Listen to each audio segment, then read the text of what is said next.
So I wasn't actually ready to start the stream right now, but Keith, hello. Hello, hello. I had to start right now.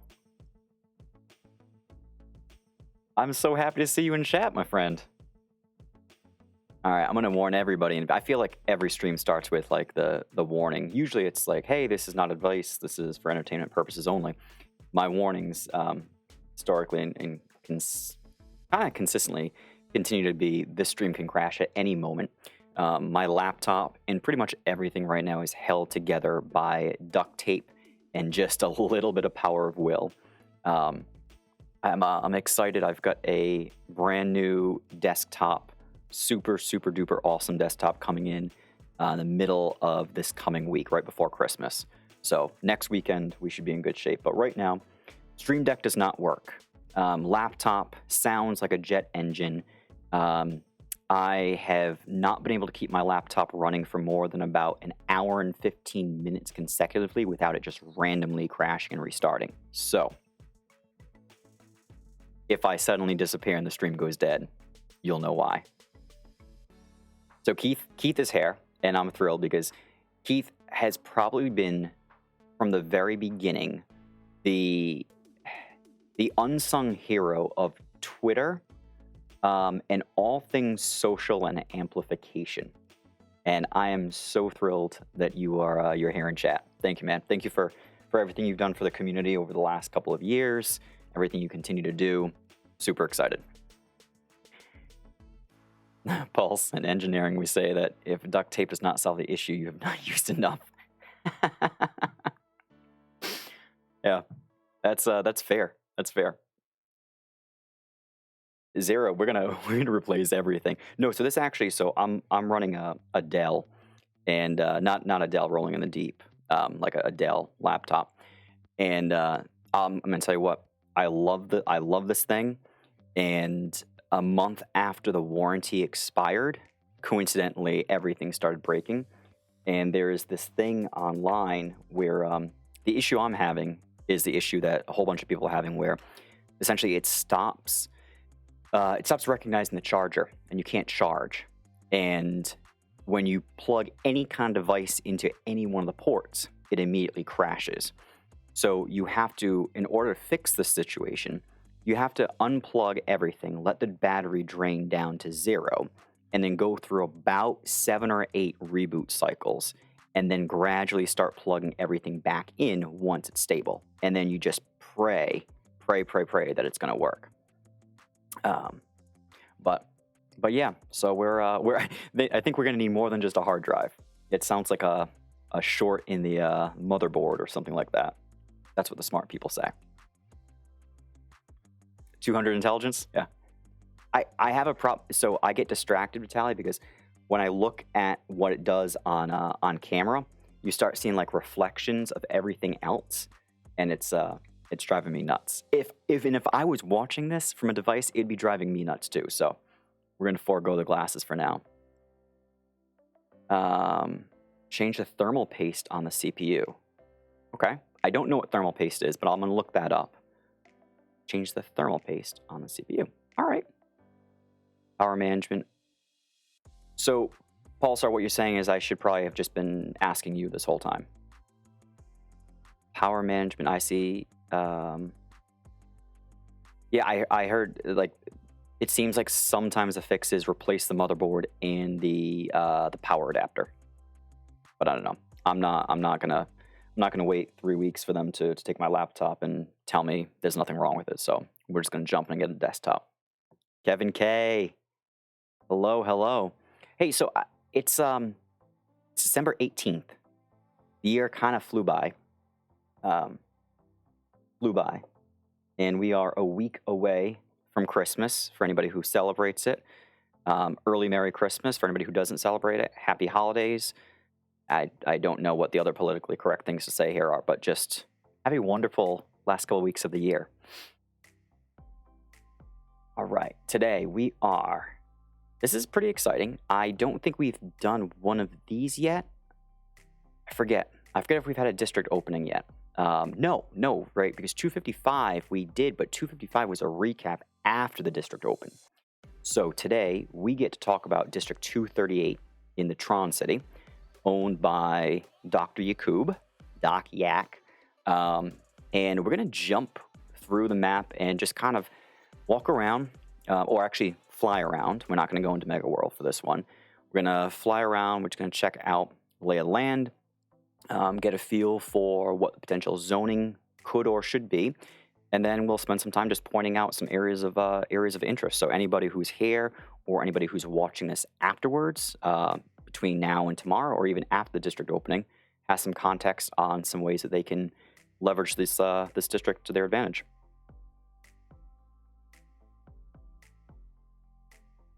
I got let's see. I got a couple things to figure out here. Max, I'm feeling lost without the Stream Deck. The Stream Deck also stopped working.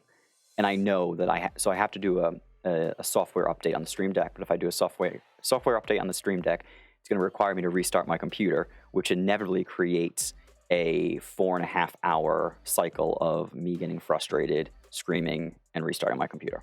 So we're just going to go mouse and keyboard OBS style. Oh, Pulsar, you're a hardware engineer. Yeah, so you probably know this stuff. Okay. Well, I have a lemon. And I'm not pleased, but I'm thrilled everybody's here. And enough about that now. My problem, I'm not going to project my problems onto you guys anymore. Right. Hey, if anybody spots a duck while we're walking through District 238, you make sure you let us know. Right. 238. Let's do it.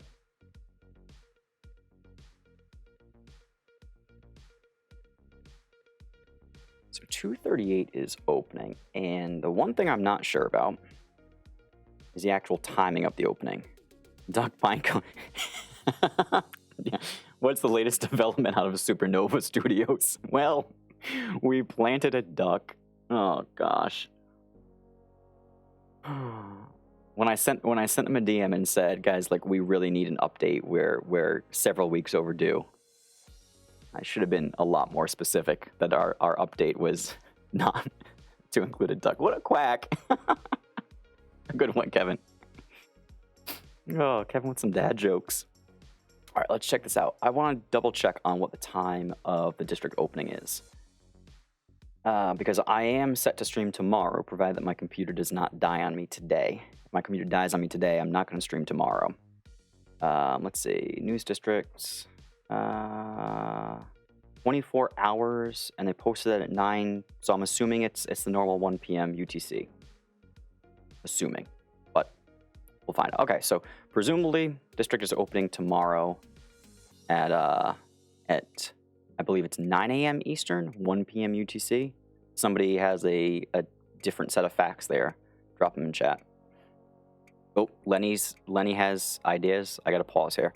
Thermal paste is typically not an issue with laptops. Those lap CPUs should run into a lot cooler than a desktop. CPU can be very tricky to access in a laptop. Yes, especially if you can't get the screws off the bottom of the laptop with literally every single screwdriver device known to man. None of them work. It's nothing. Crashing laptop, drivers first. Windows, device manager. No alert icons, Lenny. And I ran a full-blown diagnostic from the boot up for like 3 hours last night. Returned nothing. All right, I'll have to look into the driver thing. That'll be good. That's super helpful. But 1 p.m. UTC is 8 a.m. Is it? Because we have, what, it's 11 a.m. Eastern now, which I've been promoting a stream start at 11 a.m. Eastern, 3 p.m. UTC. So have I been off by an hour this entire time?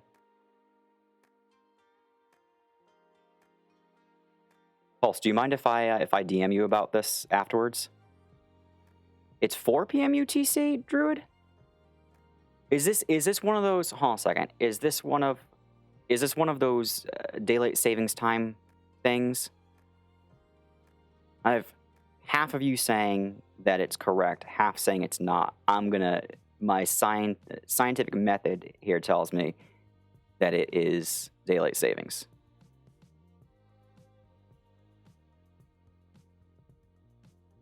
The stream starts when it starts and ends when it ends. Oh boy. So Max, this stream did start at 3 p.m. UTC, or it started at 4?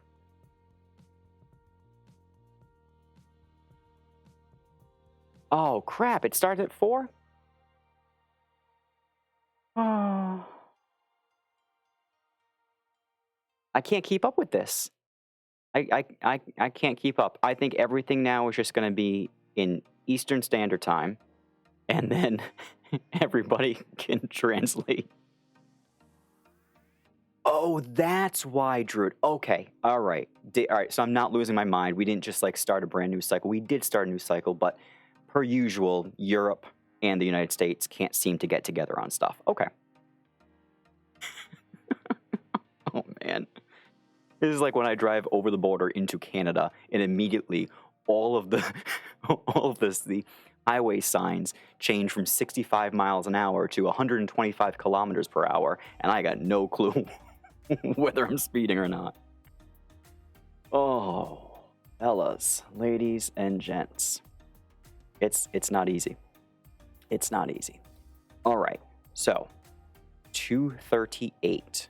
So 238, we have established it's opening tomorrow. It is opening at some time relative to your local time.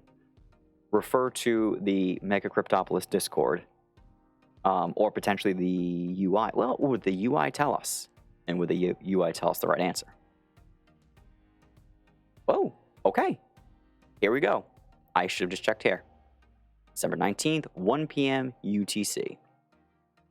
And 1 p.m. UTC is the same time as 1 p.m. in London. See, I've retained that. That information I have retained. Limix. Is it Limix or Mix and the L is just silent? I always struggle with that because actually for a very long time I thought it was an I, and then I copy and pasted your name. I had to copy and paste your name from Discord into Microsoft Word and then change the font to confirm that it was in fact an L and not a capital I. So I hope I haven't been mispronouncing your name this entire time. Oh, Paul, so now you're talking about DST. Oh, DST is Daylight Savings Time. Okay. The acronyms were my brain. Okay. All right, so 238. We're zoomed out here. And 238 is really, really interesting for something because it is split in two. And you have like this situation where you could be on one coast or one beach and look across and actually potentially maybe see the other beach, which is pretty cool. Okay, Limerick. So Limerick or Elm. Oh, see now Pandora's box is opened. I've got a little decision tree here. Limerick or Elmick, because it could be Elmick. Just like, but with no E. This is tough. 238. Okay, so really, really cool shape here. We've got this little interstate that kind of crisscrosses the district in a bunch of different places, which we don't know what the role of the interstate's going to be with a highway or anything like that. But I think that's kind of interesting because it could make for travel from one part of the district to another much quicker, and maybe vehicles in this district will be a little bit more beneficial than in others. Limerick. Oh, okay. All right. No, that's good. Okay. Limerick. I can do that. Like Limerick. All right. Sweet. Okay. So district shape, really interesting. Tons and tons of coast here. Beach all around. Let's take a look here at the district settings. So you've got 877 plots of land. So it's on the smaller size. Lenny, I don't know the number off the top of my head, but I'm going to take a wild guess here and say that with 877, we probably have what, like 3 or 4, maybe 5-ish districts that are under 1,000 plots. So this is on the smaller side, but not the smallest. I think 255 or one of them is like 400 plots. So this is twice the size of the current smallest one. Policy settings look like they have been set and locked in. So construction taxes, production taxes, all extremely realistic. Looks like these are all 25% across the board because he has to deploy 100 points, and these are all the same. So I'm guessing 25, 25, 25. Same thing on the construction taxes. Looks like 25 across the board. Probably a little. You've got a handful of districts that have very low construction taxes in certain areas. But what's nice about this is the construction taxes are flat, so it's going to be just as beneficial to build energy here versus an office. You don't have prohibitive office taxes, which I'm really excited to see. Zero. Ooh, Zero, great question. Do we think we might have water transportation in the future? You would think that we would and should. Actually, I think they have shown us. They showed us concept art of a yacht maybe about a year ago, before like I think it was right when we first started talking about World. They tossed out some concept art of a very large yacht, but since then nothing. But Lenny did point out I think last week, that all of the tiles on the map have their own distinct coordinates. So in theory, there's nothing that would prohibit MCP from making use of those water tiles for a variety of reasons. Yeah, also, that's a good one. If you find the duck, you won't need a boat. Maybe the duck is on the beach in 238. Someone should do that. Someone should do that. Check it out. If it's going to be anywhere, it should be on a beach in 238. Okay, so taxes, very stable. The great thing about Dr. Yaku is he's available on Discord, so you're not going to run into a case where you've got a potential absentee district owner. Yaku, if you could avoid getting banned, that would probably be helpful. So that's Doc has his own way of doing things, but I think anybody who is built in his district, I think I forget if it was Vitaly or you guys, but lots of you have built in his districts before. I know Showme's built there as well.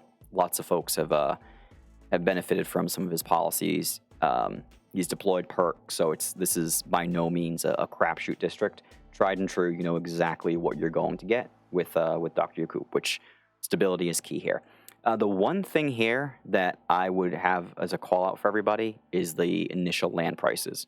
So you're dealing with a district that's only 877 plots, and land prices are set to 100%. So this land is going to get very expensive very quickly. Not just because of the 100%, but because of the proximity that every plot is to another plot. So heads up on that one.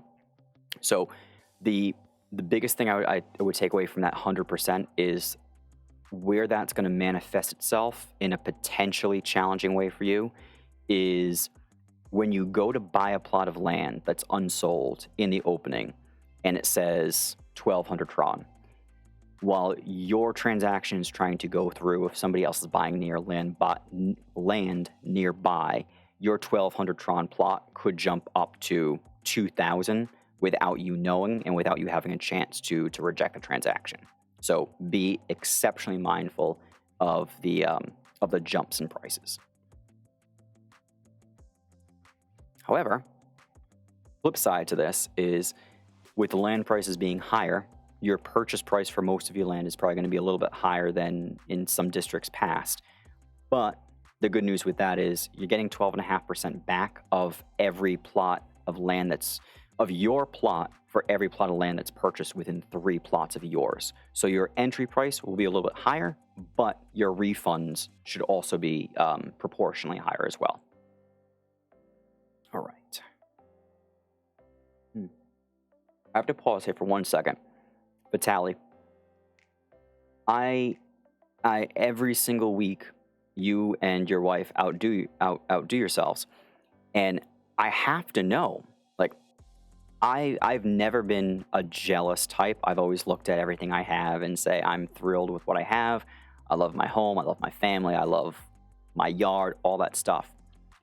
How is it that you guys are always in the most beautiful places on Earth? I'm jealous. And wherever it is, and I leave the United States and just play MCP full time and afford to do that. I'm not really joking. All right. So 238. Let's first start with the resource areas. Everything is going to start off with these guys. Oh, and by the way, also, I'm not singling anybody out because there were about 11 of you. I think it was 11. 11 different people have DM'd me over the last week to say, hey, can you not show this plot or this site?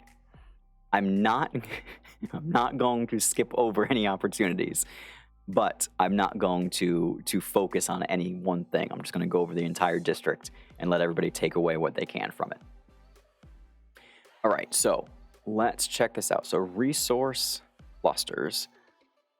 Our UI says that there are 4 of them, which I believe that 4 is indicative of 4 plots of land that have this pit. Lenny, Max, correct me if I'm wrong, but I think that's what that means. So for the time being, let's see, down here on the mini map, we are right over here. So let's swing over to the far end of 238. All right, so on the right side of the, I guess it's not, well, it is an island.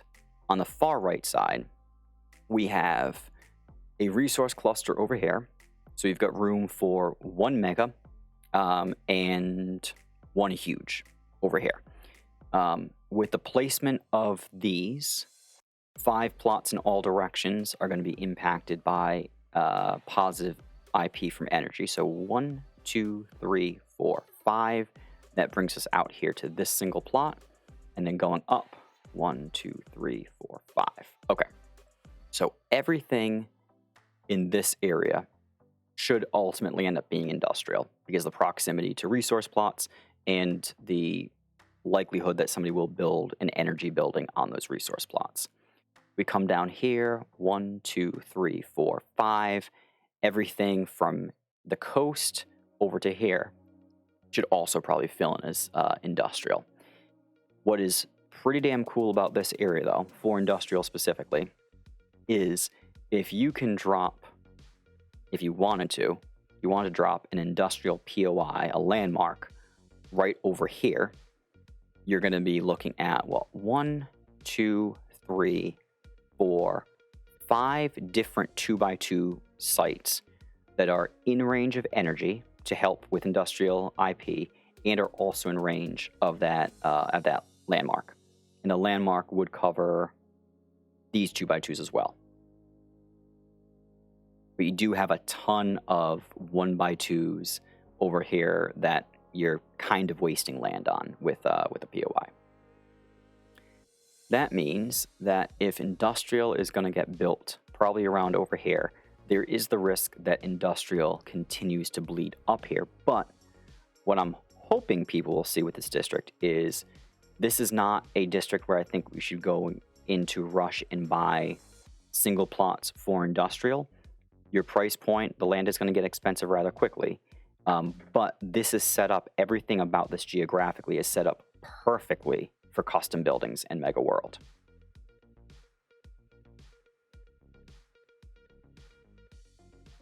Oh, so Vitaly, it's not a different place? It's the same place?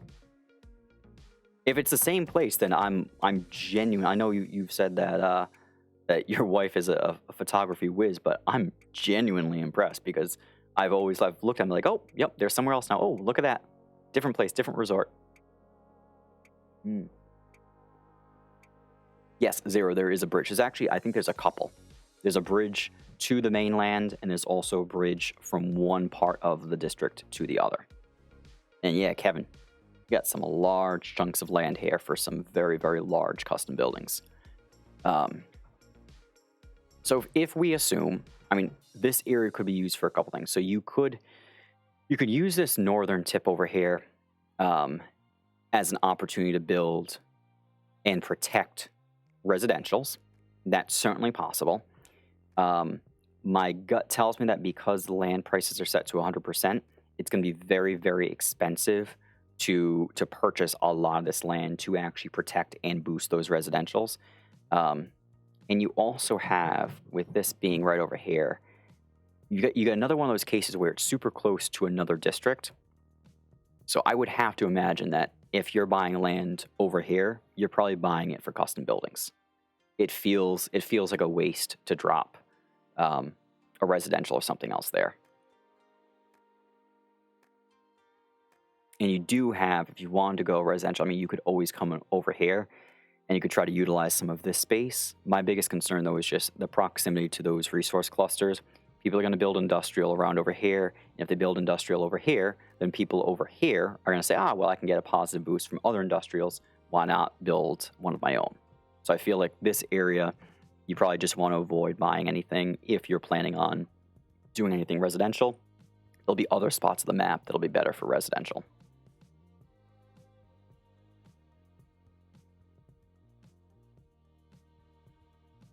Yeah, Vitaly, I mean, it seems like it's gorgeous.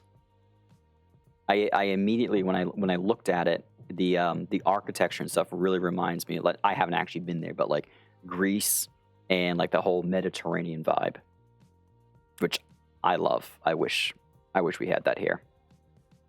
And I'm actually dead serious. If anybody out there has moved to another country, and has found that cost of living and quality of life is like drastically improved, there's going to come a time when maybe we want to do that. So I'd love to learn more. All right, so then this area also extends farther down. So coming back off of our resource plots, walking down, you've got the interstate or the highway going through here. This is a little bit interesting too, because you've got these 1x2s that are adjacent to the highway. That they have the guardrails, so I'm guessing you're not going to be able to walk through. So this is actually going to be one of those places where if you are looking to go from point A over to here, your bus stops or vehicles are probably going to be important because you're not going to be able to walk through. Interesting. This could also be, this could also be an interesting place if there's no room for a POI over there. 1, 2, 3, 4, 5. There is. So I suppose in a pinch, if you wanted to go residential and like a single residential with IP boosters, you could drop a residential landmark over here, build your residential, you're at level 7 over here, boost it with IP boosters over here and over here. Just feels like a stretch.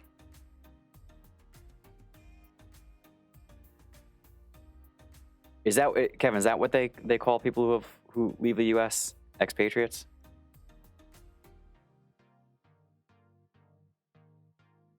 Man, I don't mean to get political, but I just don't see how it's sustainable. We're all running around, focused too much on working, making money, not enough time to actually enjoy life. That's not how I want to live my life. That's not what I want for my family. Georgia, cheap living and crypto friendly with 0%. Speaking my language. Oh man, yeah, taxes on all this stuff with the U.S. is one of those things that like you do and you just hope that you get it right. Absolutely, dude, Kevin, so true, so true. Especially play to earn gaming. Like I really do think it's going to be the reason why so many people are going to be able to go and live in different parts of the country where historically the opportunities for employment have not been as great as we would want. But when you're self-employed, who cares? Go wherever you want to go. Yeah, I'm excited about those opportunities and what might come of it. All right, so now if we walk over to the west here, we've got another resource plot or another resource cluster. So this is site number 2 for resources, and this should pretty much all but confirm that this area, honestly, probably don't bother with residential because it should become relatively inundated with industrials if anyone's going to build microeconomy buildings.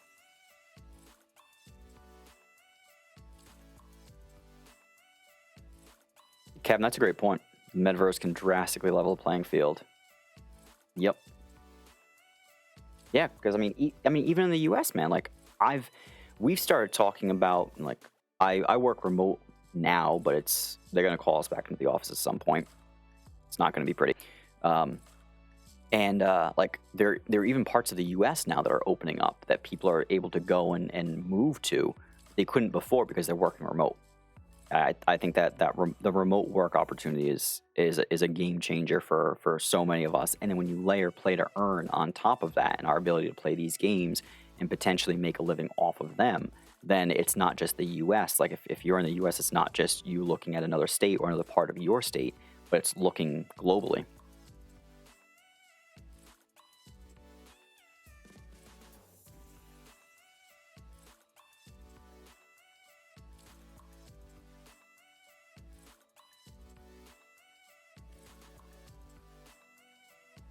Yeah, I'm always intrigued by folks who live in different countries.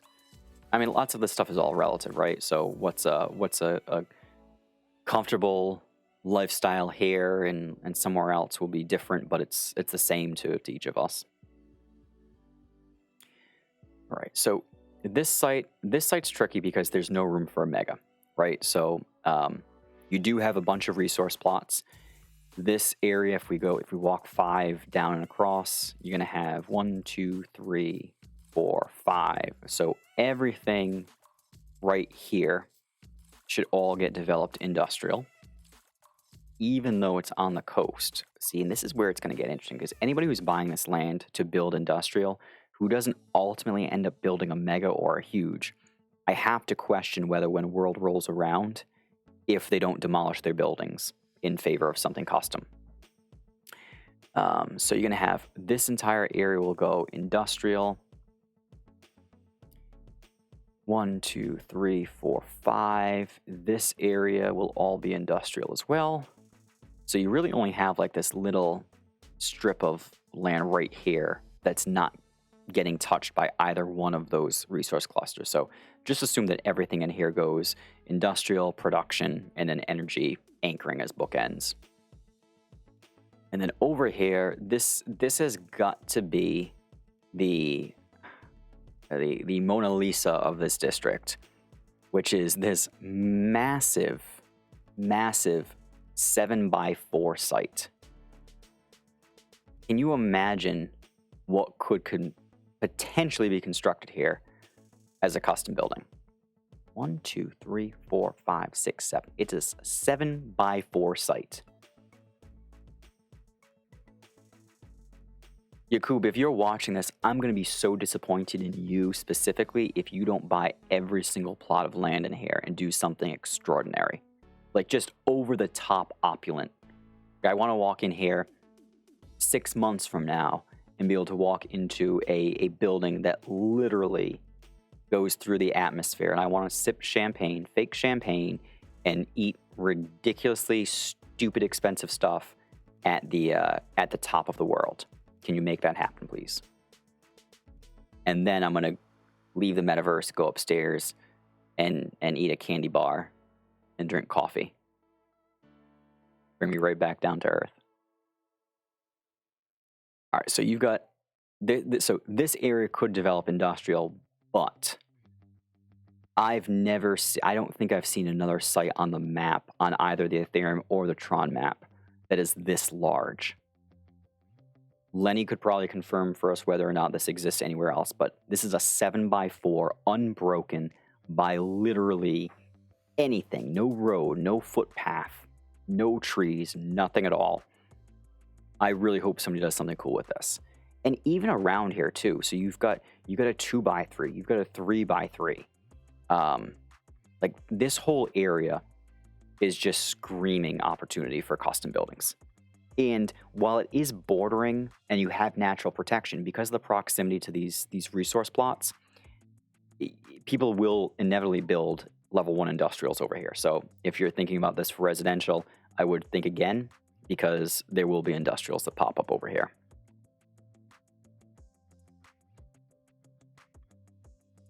Vitali. When Vitali talks, I listen. So what are you saying? Was excited how the country trying to get investments in their tax policies. Living costs are quite low, very low compared to the US.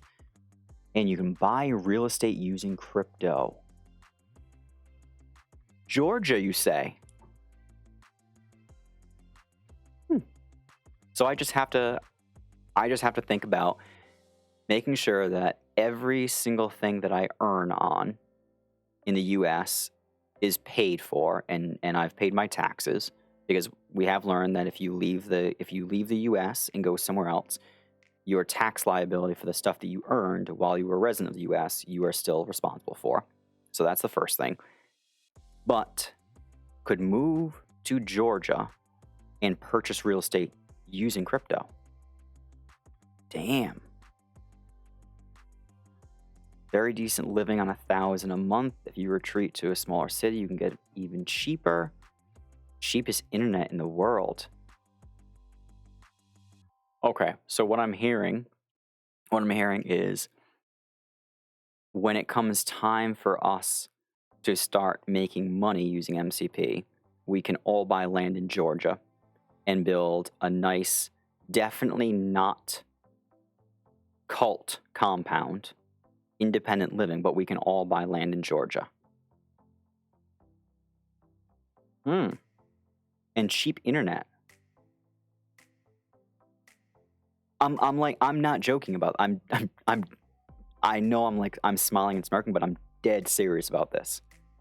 Me and the missus have already talked about this. We're like, there's gonna come a point in time when it is time to make a move, either to some other part of the US where we can just live remotely and simply, or move somewhere else. El Salvador Bitcoin Beach. Romania fiber optic gigabit for $10 a month. My God, you don't want to know what I pay for gigabit right now. Gigabit, which really should be labeled and called something completely different. In my case, it's like maybe you'll get half a gigabit. Although, in fairness to Fios, none of my streams have ever crapped out because of my wired internet connection. So I do have to give them credit for that.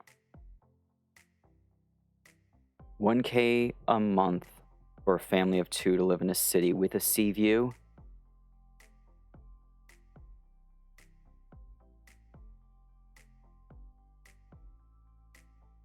Honey, we have to talk about some stuff. Wow, that's incredible.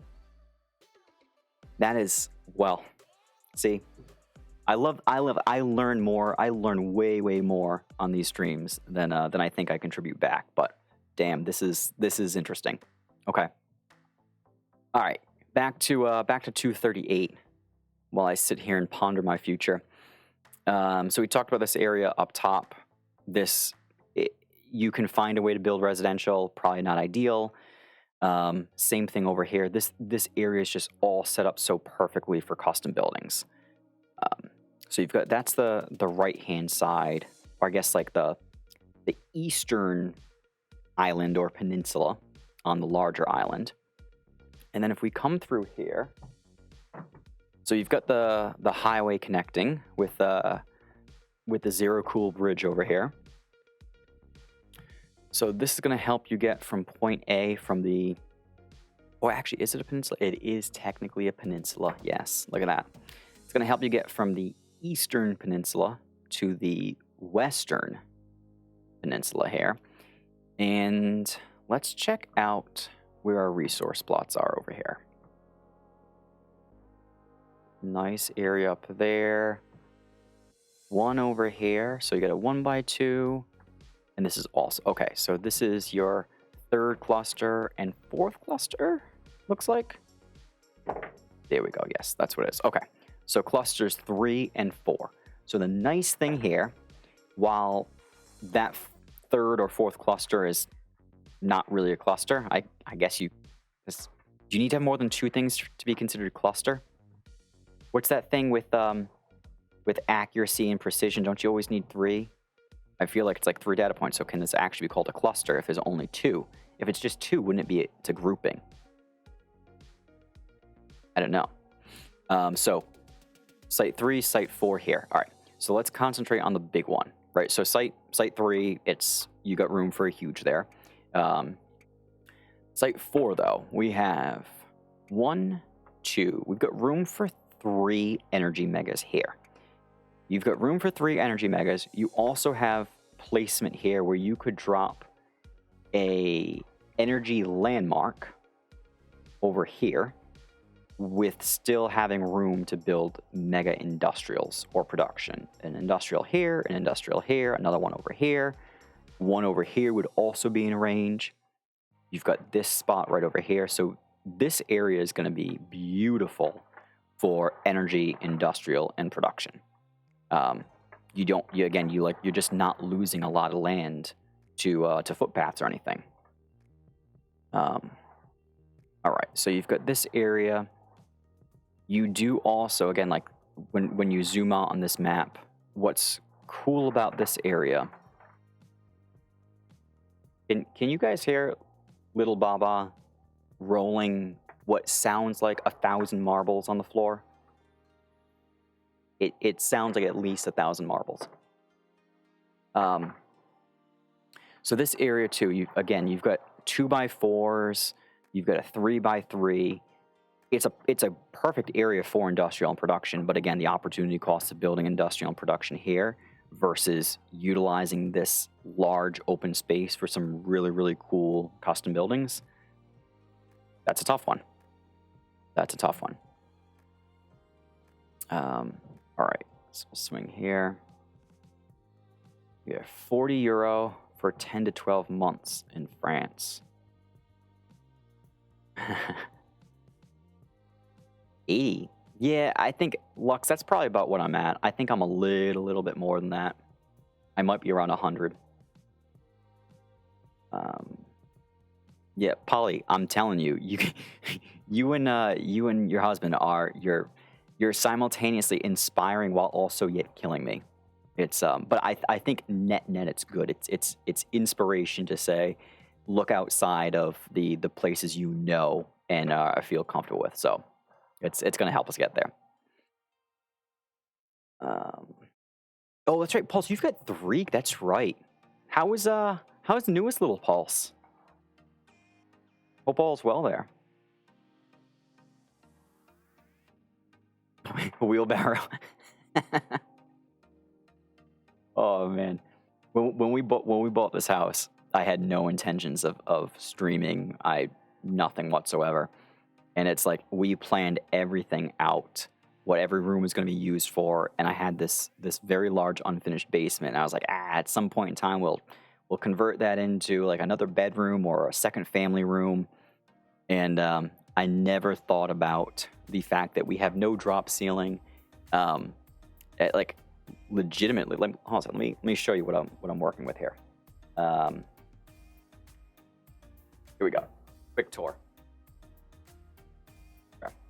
So we have, this is the little studio setup here. So you might not really be able to see it, but surrounding us are some great $4 moving blankets from Walmart that I have used to cover up my ceiling and create a little box for myself here. So they surround everything.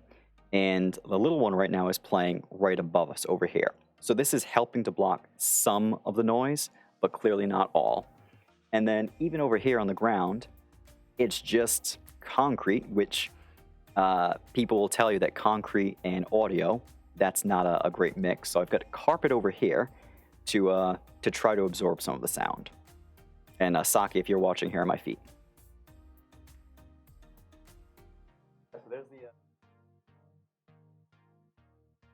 So literally anything that happens in my house, you can immediately hear it. Right. Getting back here. So love this area for industrial production and energy. Love it even more for what it could do for world. Now, We walk farther over though. So this is as we start getting into like if you did want to build residential, and we'll talk about office in a little bit, but residential primarily. This is where you could start getting into some areas where you do have some protection. So up over here, you are going to have to deal with industrials building out to 1, 2, 3, 4, 5 right here.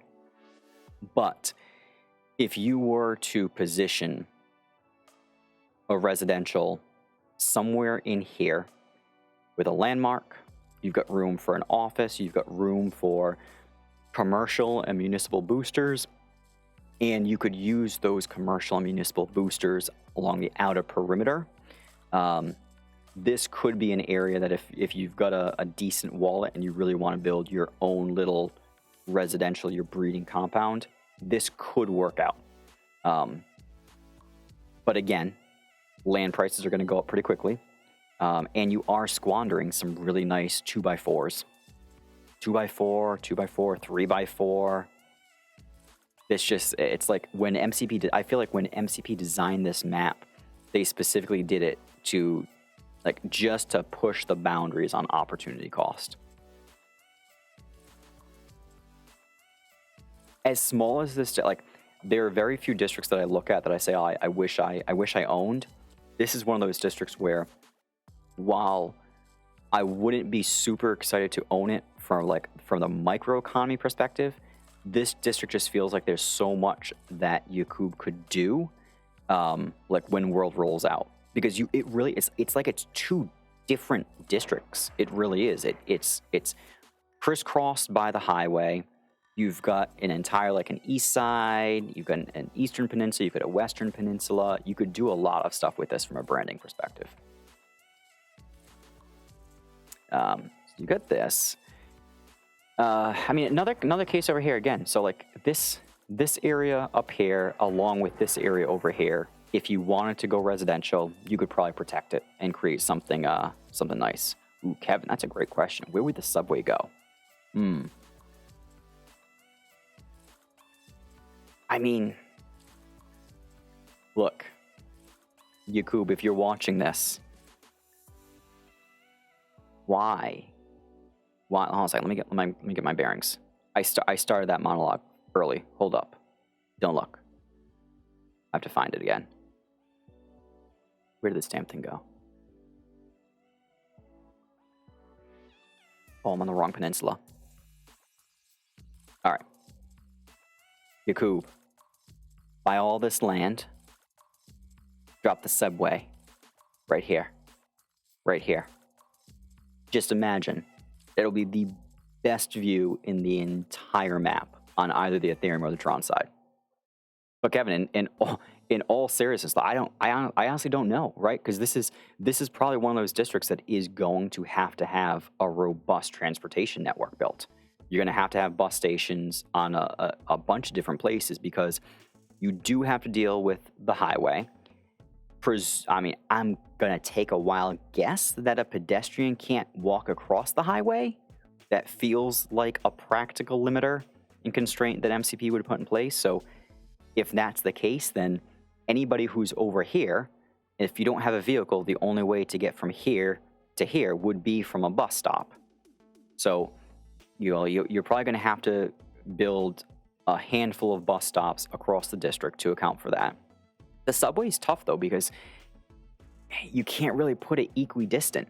I mean, if you really, really want to make it equidistant, you could put it right over here. It's like smack dab in the middle of the eastern side and the western side, but feels like a big loss as far as, like, there's just nothing around. I don't know. And we also, like, we don't know enough about the scholarship model yet either. So, like, do you need your subway to be primarily in the area of microeconomy buildings, or is it, like, really only going to be useful for getting people over to custom buildings?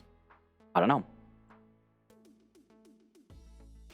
That's a great question. I don't know, Kevin. I think Yakub and anybody who buys land they're gonna have to actually probably sit down and plan out a transportation network. But man, I can't stop looking at that 4x7. It's like the Adriana Lima of sites in MegaCryptoPolis. All right. Let's swing back over to the western side. We were looking at those resource plots. So you're gonna have some industrial saturation in here, but you do have areas that are along the outskirts that can be protected for residential if you want.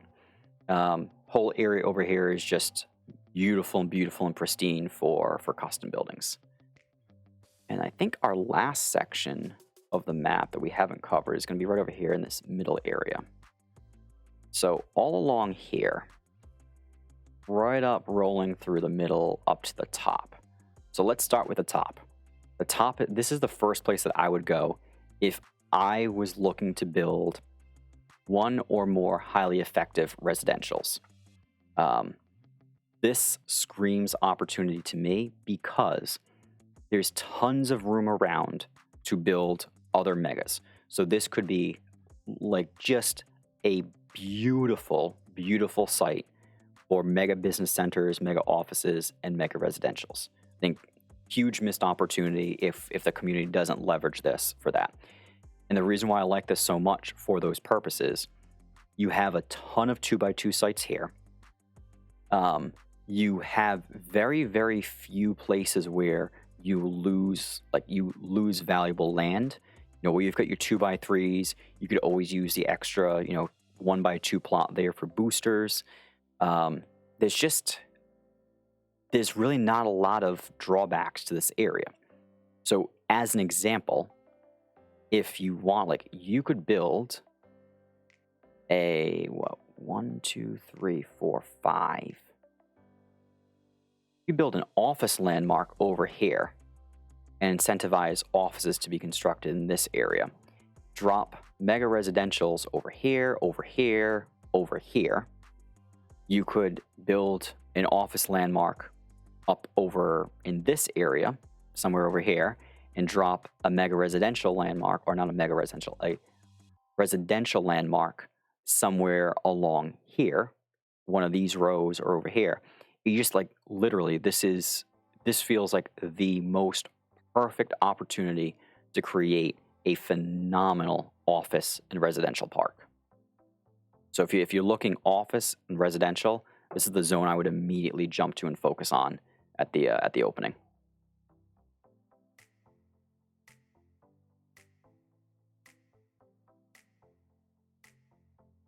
Keep getting distracted by everything happening in chat. You guys talking about how beautiful it is where you live. Just gonna have to live vicariously through all of you. Oh, these guys marbles again. So I feel like this is the thing that happens every single Saturday and Sunday morning. The little one is usually pretty well behaved. It's gonna be 2 in a couple months, and man, terrible 2s are setting in. And they don't tell you that it sets in early, but it sets in around 1.5. But this kid has a temper. Woo. And it seems like he waits literally until the morning of a stream day to just unload and let loose on everybody in the household. Yeah, Paul's exactly. But so you're getting district tips plus a little worldly knowledge. We also sprinkled in some daylight savings time, education.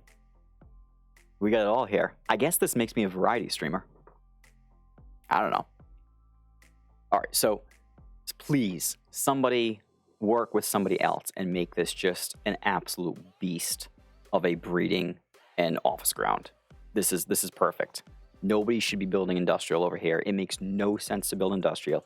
If you're going to buy land up here, you're buying it for a custom building, an office, or residential, or commercial and municipal if that's your thing.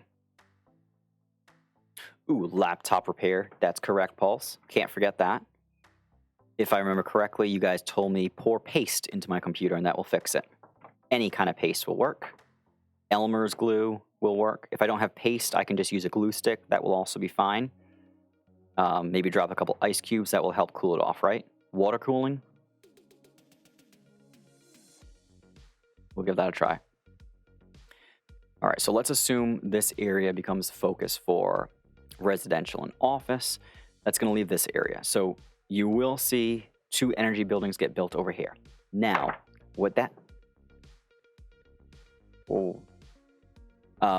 means is, while this area will be good for industrial, none of your industrials are actually ever going to max out the IP because they don't have enough they don't have enough resource plots around to get that perfect IP.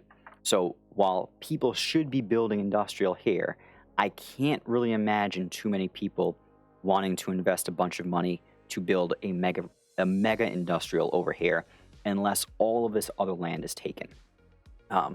Which means that this door, again, kind of gets open to leveraging potentially this area as like a backup residential or office zone. You do have natural protection. You've got a lot of 2x2 sites where you can use landmarks or megas. Custom buildings are going to be ideal over here too, because look, check this out. You've got this beach, bunch of waterfront property, and this beach just kind of goes on for days. You can walk from here all the way over to the Eastern Peninsula. So if you want to walk without taking a vehicle or anything, this reminds me of like the Dominican Republic or Mexico, just like the endless beach you can walk. So that could be interesting because, again, like we don't actually know what these beaches are going to be used for, but if there was any kind of thing that like required entrance or anything like that, this is that perfect place to set up something that's beach related. Yeah, I like it. To honestly, Pulse, like the first couple streams where there was like background noise, I was upset like myself because I'm like, oh, like I don't like this quality. And now it's just more of like, so I have so it's called Misophonia, Misophnia. This is a real thing, by the way, according to the internet. And Misophonia, I'll type it out in chat here because I bet you at least one of you will look this up and be like, oh my gosh, I have that, or my partner has that.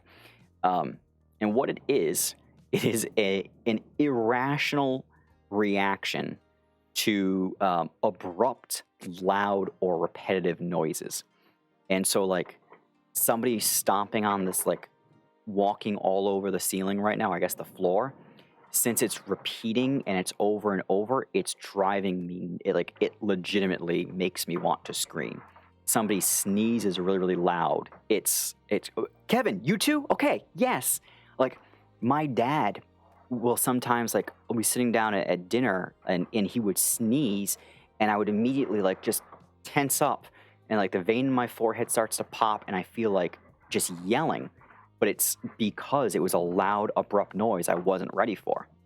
Yes, Kevin, pierces your brain. That's exactly it. I'm so glad I'm sharing this because I'm not alone. Yep.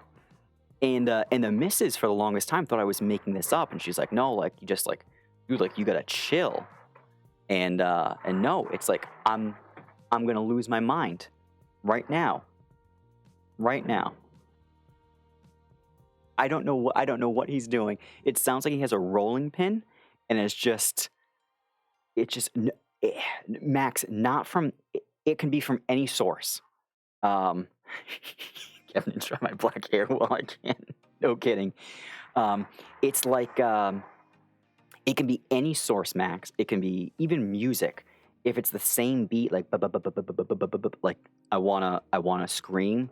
I can deal with as long as it's a switch up. Like if it's a song with like a ton of bass, if you're out somewhere and there's really, really loud music, I can deal with it as long as there's no pattern. It's weird. Patterns are like just drive me nuts. I don't get it. And Max, like you know me, like I'm a pretty perceptive and aware person. So literally every single sound that I hear, immediately my brain's already scanning for a pattern. Hey guys, if you have kids, make sure you get carpets. Or I'm sorry, if you have kids and you plan on streaming, make sure you get carpets. Hardwood floors look really, really great when you're buying the house. Come back to bite you later on. You have 3 kids. Oh man, there's a moment when you do not know if you should throw them out the window or yourself. Yeah, I feel like that. Sometimes I'll look at like the door and be like, if I ran really, really fast and hard, could I just run right through that? And would it shock my family enough that they would all just stop making noise? Yeah, Lil Baba is gonna inherit Emrom. I think Emrom is in the red right now. Like, there's a major we got a major economic issue on the Ethereum side with energy and water and steel. But we're ready. We're harvesting. We're accumulating. We're ready for the day when everything goes roaring back. Also, yes, it's like a quick breather. Like, can everything around me just stop for just 5 minutes? Like, let me just reset my brain. All right, Kevin. So I love that we bonded over this, because this is a thing that has driven me crazy for years, and it wasn't until about a year ago that I actually found out this is a real thing, and it's actually relatively common. So I'm genuinely jealous of anybody that can listen to the same sound over and over and over again and not want to pull every piece of hair out of their head. And now, for the folks who don't have this, I bet you know somebody that seems to have an irrational reaction to some stuff. Now you know. All right, where were we over here? We were looking at this area, right? Because we've got the ability to walk along the beach over here. I mean, yeah, like the cool thing about this, you do have is this a bridge? I wonder if you can walk under that bridge. Doesn't look like you could. So you would probably have to take some kind of transportation around to get from here to that side. But you do have a really cool area over here for a beach. Again, no clue what that could be used for, but if you're going to buy land over here, I'm assuming you're going to be buying it for what it could do for Mega World. This area in between, honestly, this kind of feels like people buy cheap land here to drop level 1s on. You could use this for production. I mean, you don't have a lot of energy nearby, but this could become a nice little area where you've got some lower IP, like less than perfect industrials. If Yakub or somebody wanted, you could make up for the fact that there isn't a lot of energy nearby by building an industrial landmark. We've seen, like, I know in 2.14, before Seb had a whole bunch of energy built near him from TED, Seb had an industrial mega under the landmark, and it was with really, really, really good citizens, and I think it was maxing out the yield. So I have seen cases where you can get the max yield even if you don't have all the energy IP nearby.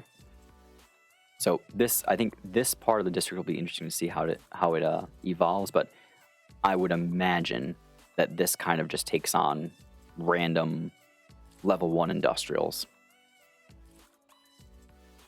Bob, how you doing, my friend? I can always leave it to you to make me feel good. I hope you're having a wonderful day.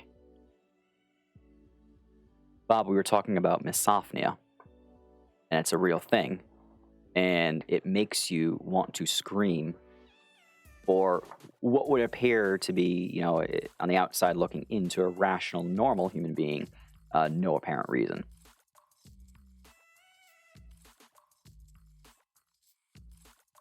So I assume that most of you are participating in the opening tomorrow.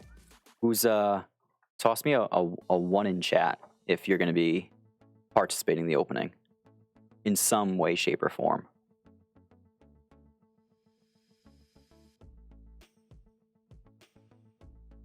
No one's participating. Okay. Oh, there you go. 1. Max, tomorrow's the day? Tomorrow is the day. All right. Druid, nice. Well, Bob, like the gentleman continues to harp on in the chat, it's a shit coin, right? It's a nice cheap shit coin, and you get to play MCP at the same time. Pulse there. I like it. Yeah, Pulsar don't. I love Pulsar's story from the last opening. I think I hope I tell it correctly, but I think if I remember correctly, you were prepared. You were prepared well in advance, waiting for the district to open, and a couple minutes before the district opening, like you forgot and kind of like zoned out into other things, and then realized 10 minutes later that the opening had started. Did I get that generally correct? Zero. I think you'll really a district on the Tron side, an unopened district. I think that's actually if you've got extra crypto that you're looking to spend and get into MCP, and you're planning on building yourself as well, I think a brand new district on the Tron side is a truly awesome opportunity, even if MCP does nothing different in the future. 8 minutes. Oh, and that's a killer 8 minutes, because in those 8 minutes, the cheapest plot of land probably went from 250 Tron all the way up to like 1,500, 2,000 Tron. Oh. Kevin, excellent point. If you buy a district, you have to budget to buy tons of land as well. So true. So true. And be honest with yourself that if you buy a district, you have to know up front, I'm buying to manage and develop the district for others, or I'm buying to manage but also build myself. Because I made the mistake. I told myself, I'm buying the district. I'm just going pure district owner mode. I'm not building anything on the Tron side. And I definitely regret having not gone into the opening of my own district, buying land. I bought lots of land a couple days after the district opened when I changed my mind. You don't want to, I mean, it's better to change your mind a couple days after than a week or a month after, but be realistic. And then to Kevin's point, double your district cost for buying the land as well. So if you're going to pay 250,000 Tron, I would probably try to go in with 500,000 Tron, because while you will get money back on the opening, you are going to want to participate and purchase that land for yourself. Yep. Yeah, Kevin, absolutely. Well, and Kevin, that's what I think is nice too, is when you go that route of buying an unopened district and then building in it yourself, when you do go to resell it, like in your case with your stuff in Ethereum, and then like 214 for me, my assumption is that 214 is always going to command a premium for resale, because not only can I sell the district, I can also sell the district along with a whole bunch of really, really awesome sites and mega buildings that the new owner could take on. And right out of the gate, when they make that purchase and they're operating those buildings, they're getting a 17% discount on everything that they do. So to your point, that's the benefit of building your own district, is when it does come time to resell it, you could always just sell the district and keep your buildings, or the new owner that you sell to might have an interest in having a whole bunch of buildings in their own district, which usually is the case.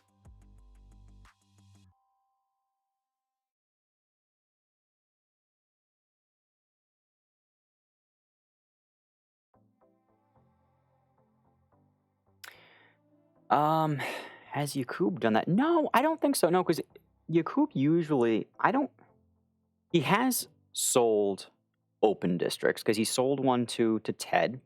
Was it 253? He sold 261 to Joe, which was a previously open district, but I don't think he built a ton in them. I think he's got, is it 247 or 249, I believe, is the district that he's really put most of his buildings in. I can't remember which one, but everything else, I think, as he's sold them, it's been, he's retained the land if he owned it, but I don't know if he's bought a ton of land in those other districts.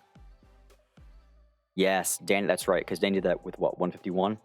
Bought 151, built it up super heavy, was all his buildings. He still has a ton of land there. Sold it tonight, bought 109, did the exact same thing. I'm so disappointed in there's a. I'm gonna keep this constructive, but there've been a lot of people who have done a lot of stuff for this game. Some more than others. Some continue to do it while others have stopped. And whatever your situation is, it doesn't matter. You always have to do whatever is best for you and what you feel comfortable with. But as Danny, I mean, Danny is probably one of the biggest names in NFTs, and I'm genuinely, if there's one thing I'm really disappointed in MCP about, it's about Danny gave them every opportunity to go above and beyond with a whole bunch of things, provided them with contacts, try to get things set up to have the coins listed, and to my knowledge, it was all kind of largely ignored. And as a result, you had one of the biggest names in NFTs step down as an admin from the community. And he's talked about MCP on a couple occasions, but he was extremely engaged in all of this. And I think it's important that we learn from that lesson, because no one person or personality is bigger than the game or the community itself. But this is a game that is currently highly driven by its community. And I think losing him from our community, or at least from the daily active role he was playing, I'm disappointed in that. Kevin, I mean, I think right, he does, right? So he does come back, but like I think if you look at his buildings right now, his citizens, his business center complex, they're all their energy is depleted. He sold off most of his industrial buildings, but he also has kept, like if you look in 151, he still has a ton of land. So it's not like he's divested. He seems to have gotten rid of the assets that would require him to come in on a daily basis and collect, but has kept all the passive assets, which I have to think, if Danny knew that MCP was building a scholar model, he probably would not have wanted to unload those industrial buildings and production and energy buildings, because he wouldn't have been able to play passively with with those actively managed assets. It would be cool, Kevin. It'd be cool. Danny's a really good dude. Danny's a really good dude. Very smart, fun to talk to. He's I don't know. I miss him. But the nice thing is, every time somebody steps back from the community, there's usually 3 or 4 people that join, and I think we've got an amazing foundation. Tons and tons of folks that have come in recently that have really taken to the game, that are here and want to be part of something larger. They're here for their own gain, but they're not looking at this and approaching this as a zero sum. They're helping others, and I think, like, for the folks, I mean, everybody who's in this chat, like, you are literally who I'm talking about. You have all stepped up, and I've watched each and every single one of you help others, and yet you still grow. And that's the thing. Helping somebody else does not have to come at the cost of you growing.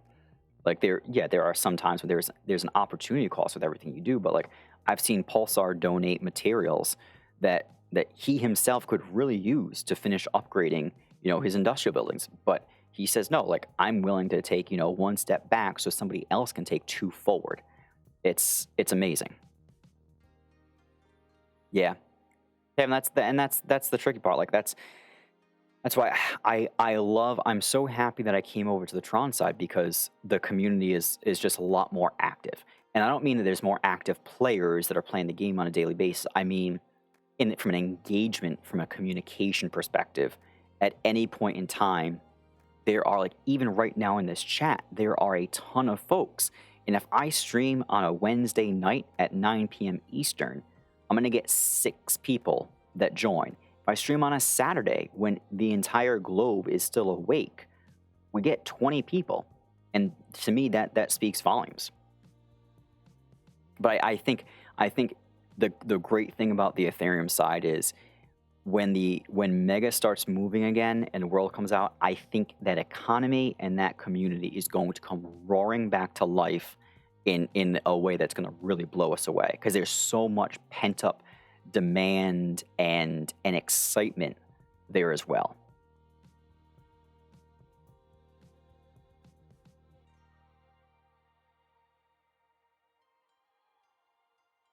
Bob, is it finals time? Oof. Don't miss that. I left college my first year and dropped out completely for that almost that exact same reason. But I was just like, this is a waste of my time. I'm literally just paying somebody to teach me how to memorize a whole bunch of stuff that I'll probably never use. And I got very, very lucky that did not cost me in the long run. But man, I do not envy, don't envy you there.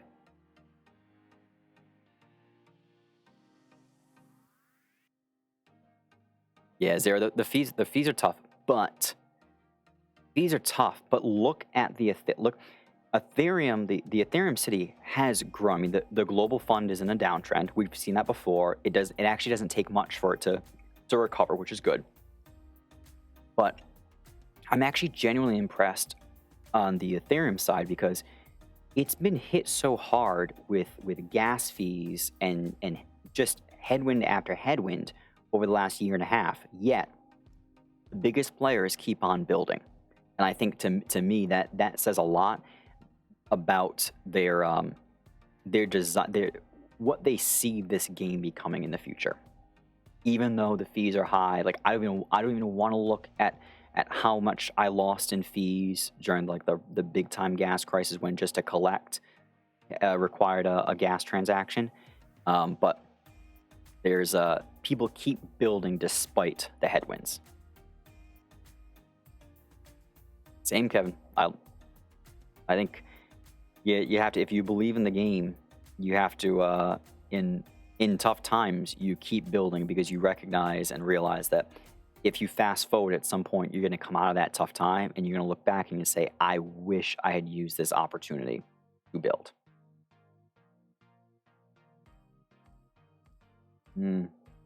Gas fees for Mega. Yep. Dude, that vault's a killer.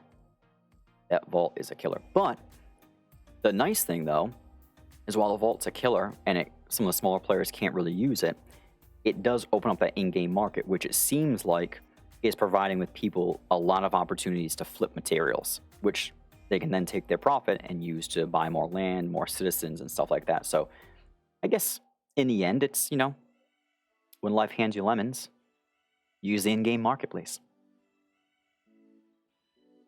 So do we really only have like four of you guys that are participating in the opening here?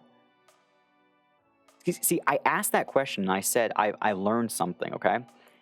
I asked the question and I said, if you're participating in the opening tomorrow, toss a 1 in chat.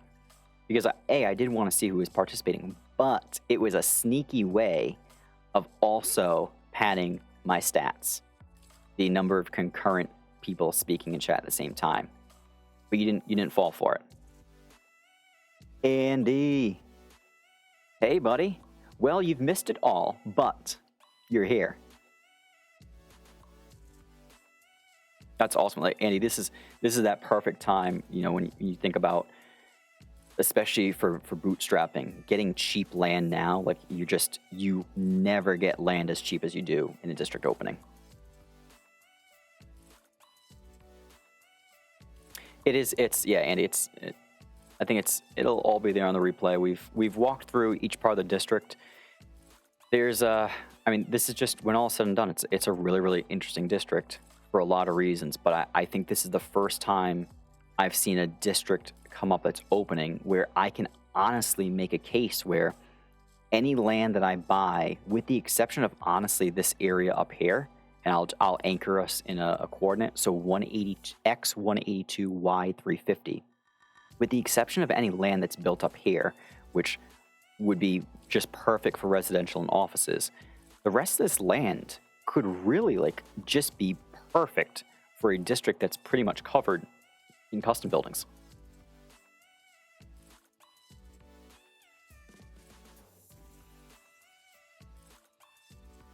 Does anybody have any plans for the holiday? Anyone traveling? It's gonna be our second straight Christmas with no family. It's terrible and I hate it.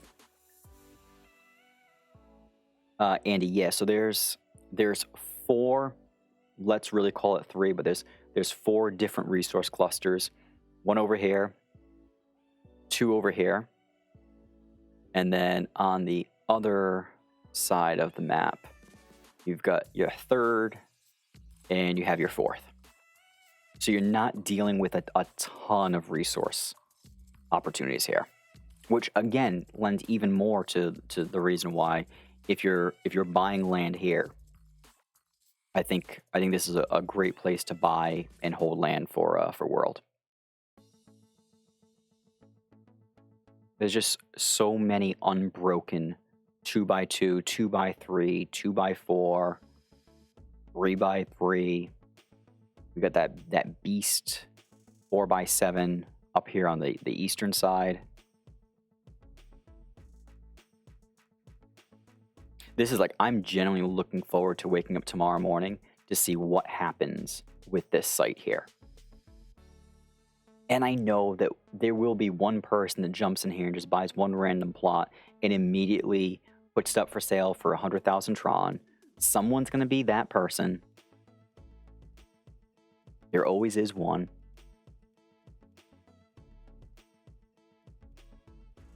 This will be really, really interesting though with like transportation and vehicles, because this is a district that's going to be very, very heavily reliant and dependent on transportation. And these beaches are so close to each other. Like, you can actually see from one side to the other, which should create some really, really nice views too, that if you were to build custom buildings along the coast, you presumably will be able to look across and see other people who have built buildings across the way as well, which is cool. That doesn't happen in many places on the map. Oh, Kevin, that's a good question. Will Ted show up tomorrow? I don't know. Because I don't think Ted didn't show for 255.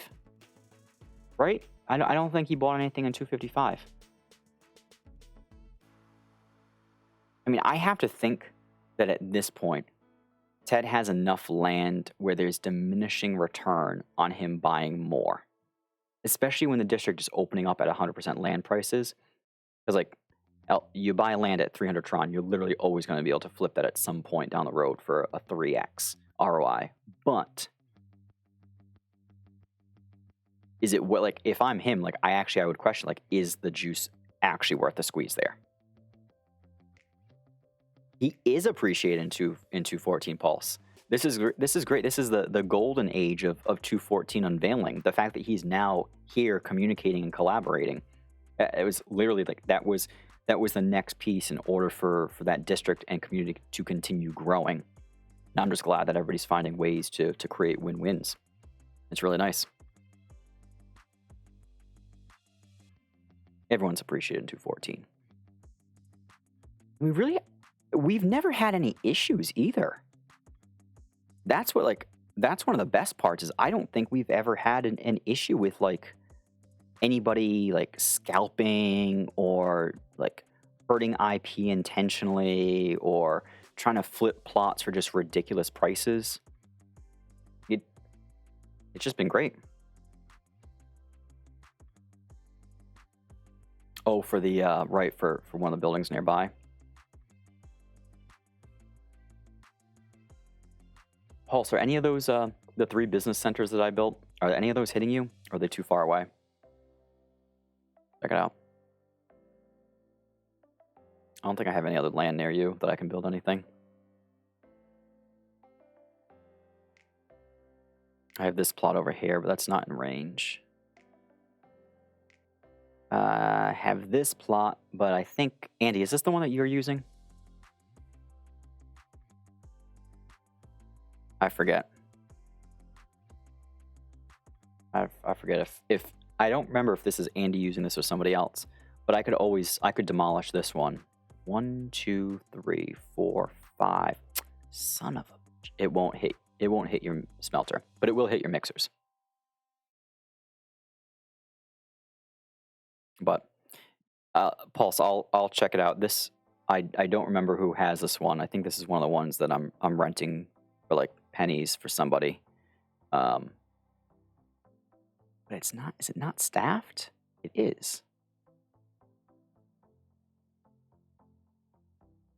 Oh, it is unique. Okay. Yeah. So at some point when Andy's not using this, I'll Pulse. I'll demo it and I'll toss a another level 1 business center over there, so it'll at least help these 2 buildings over here. Because these are yours. Yeah. But that's it. I don't think I have any other land near you. You got these 2 that are David owns. 1, 2, 3, 4, 5. These could be down the road purchases for boosters if you needed them. I think everything else... Yeah, everything else I have is too far.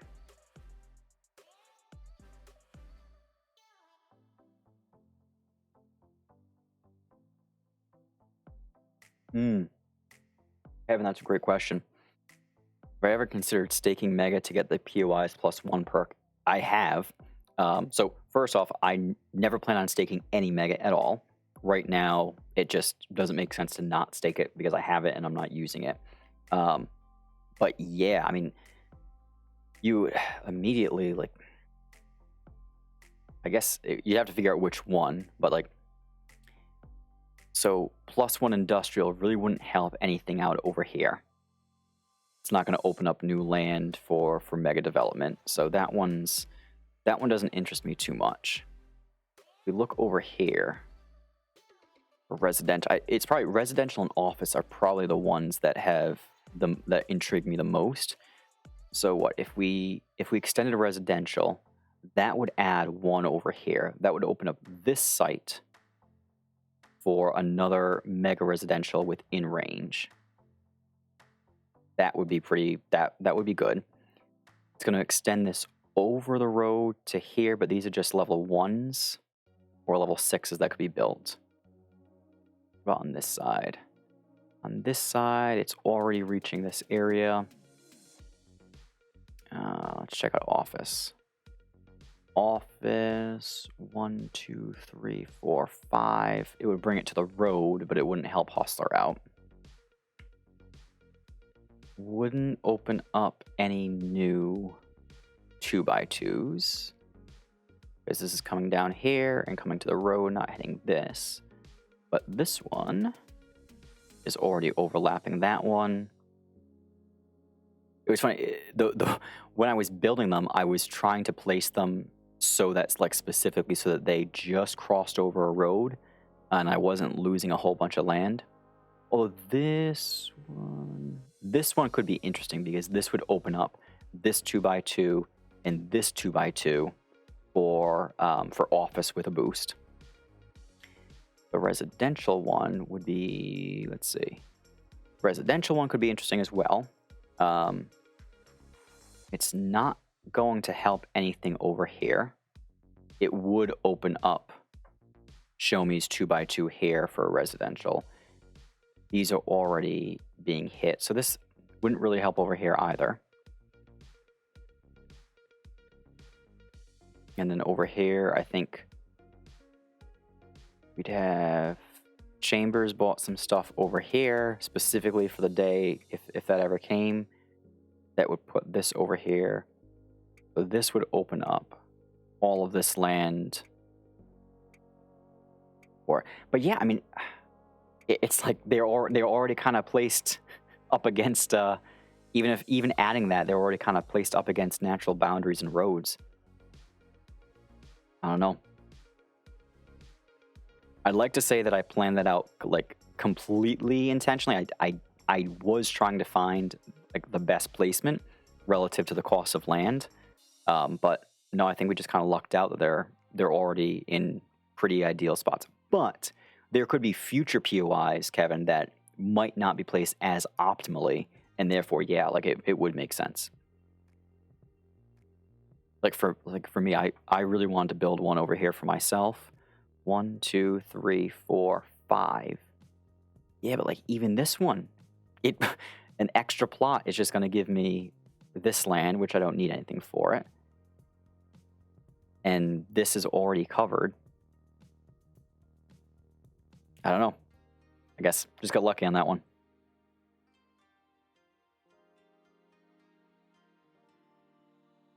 Oh, Andy, you did get the avatar feature work. Oh, okay, good. I remember you struggling through that one. It really should be like the most basic and simplest thing to do, but yet somehow it always becomes like one of the trickiest things to make happen. Oh man. So I think this will be interesting tomorrow. The nice thing is the district, while it's small, there are two different parts of the district that somebody has to focus on. So inevitably, there's a 50-50 chance that somebody is going to have their screen open at 1 p.m. UTC to the western side of the district versus the eastern side. So you are going, like, somebody's going to have to, you're going to have to go in with a plan to say, hey, my focus is on securing land over here, or my focus is on securing land over here. I'm curious to see how things play out.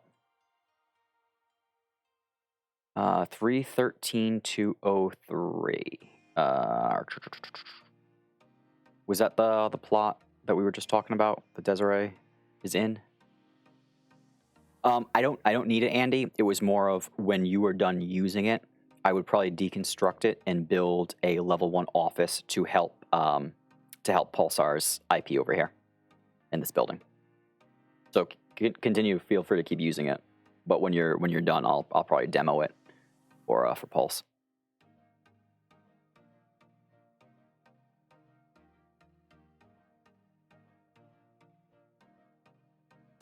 I can say it now because if the stream crashes right now, I actually feel good because we got all the insights and content out for tomorrow's opening.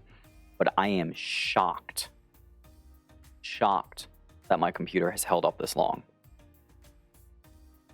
The real question now is going to be, can I keep this thing alive through tomorrow? But I would have felt really, really bad because I told Yakuba, I was like, hey, if you open up the district on a weekend, specifically a Sunday, I'll do a stream on Saturday covering the district. And all I could think about last night while my computer was in an 8-hour cycle of just random restarts was I had the poor guy open the district on a specific date, and now I'm not going to be able to stream it.